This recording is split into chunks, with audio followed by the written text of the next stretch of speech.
मित्रों नमस्कार। मैं आचार्य अनिल वैस, स्वागत है आपका अपने प्रिय कार्यक्रम के अंतर्गत। जुलाई का महीना और मेष राशि, किस प्रकार का इस महीने मेष राशि पर इन नवग्रहों का प्रभाव रहेगा, आइए देखते हैं। ग्रहों की स्थिति देखते हैं। सबसे पहले चंद्र मंगल की युति लगन में, शनि एकादश भाव में, गुरु द्वितीय भाव में, सूर्य और शुक्र तीसरे पराक्रम भाव में और बुध चतुर्थ भाव में, राहु केतु छठे और 12वें भाव में इनका ग्रहों का प्रभाव।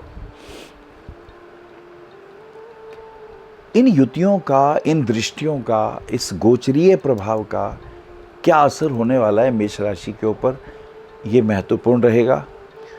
मेष राशि, जैसा कि आप जानते हैं कि इसका स्वामी मंगल है, अग्नि तत्व प्रधान राशि है। ऐसे व्यक्ति थोड़े गुस्से वाले होते हैं, एग्रेसिव होते हैं, फास्ट मूवर होते हैं, हर काम को शीघ्रता से करना चाहते हैं और गलत चीज बर्दाश्त नहीं होती है, उसका विरोध करते हैं, वाणी से भी विरोध करते हैं।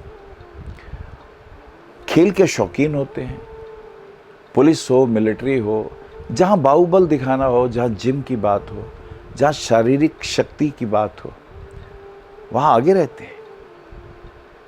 ये इनका स्वभाव। मैत्री संबंधों की बात बाद में करेंगे, पहले बात करते हैं कि इनके साथ जो ग्रह गोचर में आए हुए हैं उनका क्या प्रभाव होने वाला है, वो बहुत महत्वपूर्ण रहेगा। मंगल लगन में ही है तो ये एक रोचक योग बन रहा है। रोचक योग पंच महापुरुष योगों में से एक है। पराशर ऋषि ने इसकी बड़ी महत्ता गाई है। ऐसा व्यक्ति पुलिस में हो, मिलिट्री में हो, फौज में हो, ऐसे व्यक्ति फिजिकली भी सुरक्षा के क्षेत्रों में, ऊर्जा के क्षेत्रों में, इलेक्ट्रॉनिक के क्षेत्रों में, इंजीनियरिंग के क्षेत्रों में, रॉकेट, हवाई जहाज, निशानेबाजी, मल्ल युद्ध, इन सब चीज़ों में बहुत इंटरेस्ट लेते हैं। चाहे क्रिकेट हो, चाहे वॉलीबॉल हो, चाहे हॉकी हो, इनके प्रिय खेल होते हैं। तो रोचक योग में मान सम्मान, यश कीर्ति, क्योंकि ये सेनापति हैं और मंगल की चतुर्दृष्टि 4th हाउस पे, अपना घर वगैरह भी ये बनाते हैं। 7th दृष्टि 7th हाउस पे, 7th हाउस पे ये पत्नी का स्थान है और दशम से दशम भी है, तो थोड़ा सा बातचीत में तनाव भी महसूस होता है। अष्टम दृष्टि इनकी अष्टम भाव पे, तो दीर्घायु का योग भी बनता है क्योंकि वो इनका अपना हाउस है। 7 में चंद्रमा है, चतुर्थ भाव का स्वामी चंद्रमा लगन में है, तो ये चंद्र मंगल की विशेष युति हुई। चतुर्दृष्टि से जब ये माँ को देखते हैं तो माता के साथ संबंध इनके अनुकूल हो जाते हैं, पत्नी के साथ तनाव रहता है। चूंकि मंगल के ऊपर शनि की तीसरी दृष्टि भी है, शनि एकादश भाव में, आर्थिक दृष्टिकोण से फायदा होगा, लेकिन 11वां घर छठे से छठा होने के कारण इसे भावात भावम भी कहते हैं, रोग भी देगा। शनि की नीच दृष्टि भी है, तुनक मिजाजी, क्रोध, आवेश, उग्रता, डिप्रेशन, ये भी आ सकता है, ये शनि की दृष्टि के कारण।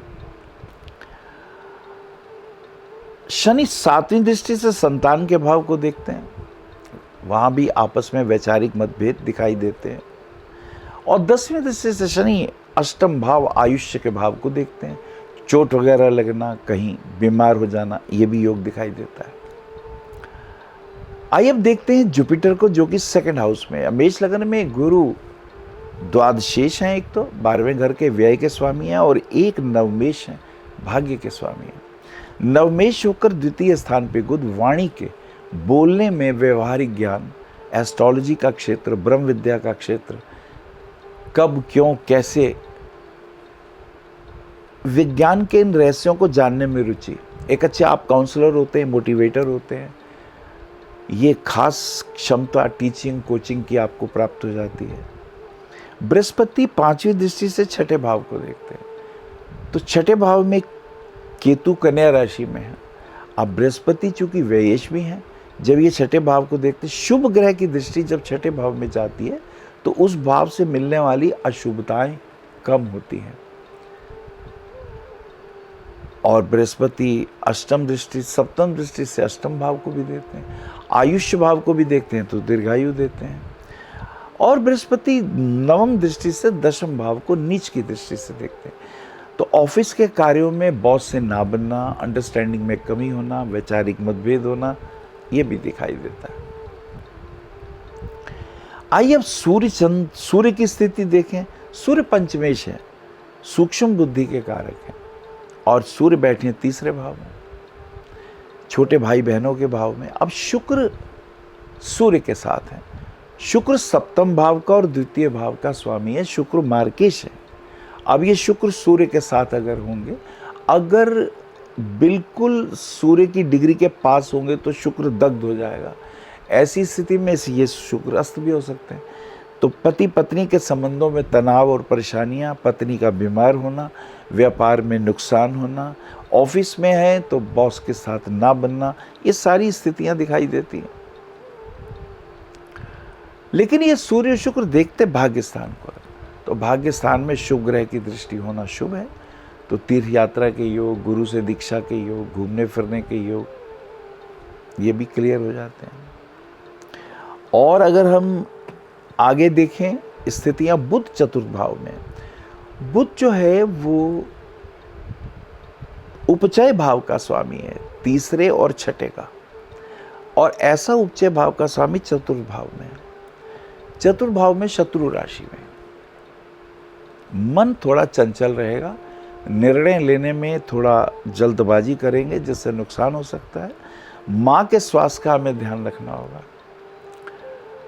उनको कोई डिप्रेशन ना हो या उनको कोई श्वास संबंधी दिक्कत ना हो, स्किन वगैरह की प्रॉब्लम ना हो। राहु और केतु छठे और 12वें भाव में, जो देश विदेश के संबंधों में, अगर हमारा एक्सपोर्ट इंपोर्ट का काम है या बाहर जाने का काम है तो उसमें ये विशेष योग बनाते हैं। अब राहु केतु छठे और 12वें होते हैं तो कोर्ट कचहरियाँ भी खुल जाती हैं, बंधन योग भी बन जाता है, हॉस्पिटलाइज होने के भी योग बन जाते हैं। थोड़े अपनी हेल्थ का, स्वास्थ्य का ध्यान रखें। कहीं से कर्जा वगैरह अगर लिया है तो ब्याज ज़्यादा ना हो जाए, इसका भी ध्यान रखें। ये रही ग्रहों की स्थिति जिसके अनुसार मैंने आपसे कहा। जहाँ तक गोचर के ग्रहों का प्रभाव है, शुक्र का गोचर देखते हैं जो कि द्वितीयेश और सप्तमेश है। यद्यपि धन का कारक भी है, दशम से दशम भी है, लेकिन मार्केश भी है। अब ये शुक्र कर्क राशि में 6 तारीख को एंटर कर रहे हैं। कर्क राशि इनकी शत्रु राशि है, 4th हाउस में आ रहे हैं। मन भी परेशान रहेगा, कभी डिप्रेशन में आ जाएंगे, कभी आपका सोचेंगे कुछ, क्या कुछ देंगे। करनी कथनी में भी अंतर हो सकता है, और माता के स्वास्थ्य का विशेष ध्यान रखना होगा। हाँ, नई गाड़ी खरीदने का योग बन रहा है, वाइट रंग की गाड़ी खरीदेंगे तो आपके लिए शुभ रहेगा। मंगल का गोचर देखते हैं, वृषभ राशि में 12 जुलाई को प्रवेश कर रहे हैं। अब मंगल लग्नेश होकर जब द्वितीय भाव में आएंगे तो स्वभावतः कुटुंब के घर में जाएंगे, तो कुछ जिम्मेदारियां आपके ऊपर आएंगी, कुछ कर्तव्य होंगे, कुछ अधिकारों की प्राप्ति की बात होगी, तो ये सारी चीज़ें सक्रिय हो जाएंगी। चूँकि लग्नेश खुद धन भाव में जाएगा तो ऐसे में आप खुद अपने परिवार के साथ जुड़ेंगे, उनकी कुछ डिमांड होंगी, कुछ ज़रूरतें होंगी, उसके लिए विशेष रूप से एक्टिव होंगे। चतुर्दृष्टि से पंचम भाव को देखेंगे, निर्णय बुद्धि के तल पर आप करेंगे, और अष्टम भाव को भी मंगल देखेगा, आयुष्य की प्राप्ति होगी, कहीं चोट वोट भी लगेगी तो ठीक हो जाएंगे। और 8वें दृष्टि से भाग्य स्थान को देखेंगे तो कहीं घूमने फिरने के योग भी बनते दिखाई दे रहे हैं। सूर्य का गोचर 16 तारीख को चेंज हो रहा है, 16 जुलाई को सूर्य कर्क राशि में आ रहे हैं। अब सूर्य सिंह राशि के स्वामी होकर जब कर्क में आएंगे, संतान के पॉइंट ऑफ व्यू से, उनके हेल्थ के पॉइंट ऑफ व्यू से, देश विदेश की यात्राओं के पॉइंट ऑफ व्यू से अगर हम देखेंगे तो थोड़ा सा टेंशन होगी। माँ के हेल्थ का ध्यान रखिएगा, और विशेष रूप से उन्हें कोई इन्फेक्शन वगैरह ना हो, इसका ध्यान रखिएगा। बोन्स और हड्डियों में कोई प्रॉब्लम ना हो, दैट इज़ वेरी इंपॉर्टेंट। ये एक बुध आदित्य योग भी बनता है। ये योग मान सम्मान की प्राप्ति, अगर पॉलिटिक्स में है तो जनता से विशेष मान सम्मान प्राप्ति के योग भी बनेंगे। बुध का गोचर सिंह राशि में 19/7 को है। बुध अगर सिंह राशि में है तो तृतीयेश होकर ये अपने से तीसरे भाव में आएंगे। इसे कहते हैं भावात भावम। The lord of third house is placed in the fifth house. Budh यहाँ पर सूर्य के घर में एक तो उपचय भाव के स्वामी होकर जब पंचम भाव आएंगे तो संतान को कुछ विशेष जॉब के लिए अगर कहीं अप्लाई किया हुआ होगा तो उसके प्राप्ति के योग बनेंगे। तो ये एक इम्पॉर्टेंट ट्विस्ट होगा। लेकिन ये षष्ठेश भी हैं, रोग के भी कारक हैं, कष्ट के भी कारक हैं। जब ये पंचम में होंगे तो संतान के लिए कोर्ट कचहरी का कोई केस ना बने, कहीं बीमार ना हो, इस बातों का भी हमें ध्यान रखना होगा। 21 तारीख की गुरु पूर्णिमा है। गुरु पूर्णिमा वाले दिन बहुत अच्छा हो, महामृत्युंजय का जाप करें, अपने गुरुदेव से आशीर्वाद लें, दीक्षा लें। ये सबसे अद्भुत समय है पूर्णिमा का। थोड़ा ध्यान, मेडिटेशन, अपने इष्ट देव का ध्यान करें तो ये आपके ऊपर देव कृपाएं प्राप्त होने का भी योग है। और 31 तारीख को शुक्र जो है वो सिंह राशि में प्रवेश कर जाते हैं। अब the lord of second house is placed in the fifth house.